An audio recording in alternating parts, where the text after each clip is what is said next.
կարող եք հիշել հիմա որևէ դեպք, որ ձեզ մոտ մնացել է, հա, պինդ ձեր հիշողությունների մեջ էմոցիոնալ առումով եղել է այդպիսի դեպք։ Չեմ կարող հիշել առաջացել, չեմ կարող, քանի որ ես ամուսնալուծությունները քիչ եմ ինձ մոտ ունենում, չեմ սիրում եւ դա խոցելի է շատ եւ խուսափում եմ այդ հարցերի լուծումից եւ ուրախանում եմ, որ քիչ էլ ունեմ, շատ քիչ ամուսնալուծություններ կան։ Ժողովրդի մեջ տարածված է, որ ամուսնալուծությունները շատացել են, չեն շատացել։ Եվ հետո գիտեք ինչ, եթե պետք է այդ դուռը փակվի ու հետո նոր դուռ բացվի, դա նորմալ է, եթե մարդիկ չեն կարողանում իրար հետ քայլել նույն ճանապարհով, ամուսնալուծությունը դա հարցի լուծում է եւ նոր էջ բացելու հնարավորություն։ Այո, նոր ուղի, նոր կյանքի, ես այո, շատ ուրախ եմ Նարաջան, որ պոզիտիվ եք նայում այս հարցին, ես էլ եմ նույն ձև մտածում։ Եթե այդ հարցը անլուծելի է, հա, ընկել են արդեն տուպիկի մեջ,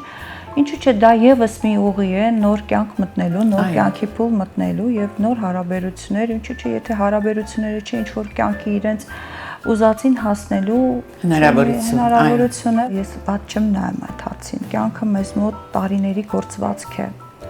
որը որ բաղկացած է տարիներից, օրերից, հիշողություններից եւ մենք ենք գործում մեր կյանքը։ Մենք ենք գործում մեր տարիները եւ այդ գործվածքին, որ նայում ենք, այդ գործվածքը մեր հիշողություններն են եւ եթե մենք ընտրել ենք այս կամ այն ճանապարհը, դա մեր ընտրությունն է եւ պետք չի փոշմանել ոչ մի ընտրած քայլի համար եւ պետք չի հետ նայել։ Ես միշտ ասում եմ զույգին, որ առաջ նայեք, հետ մի նայեք, գնացեք առաջ եւ կարծում եմ այդ գործվածքին, որ վերջում դուք նայեք, երևի գոհ կմնաք,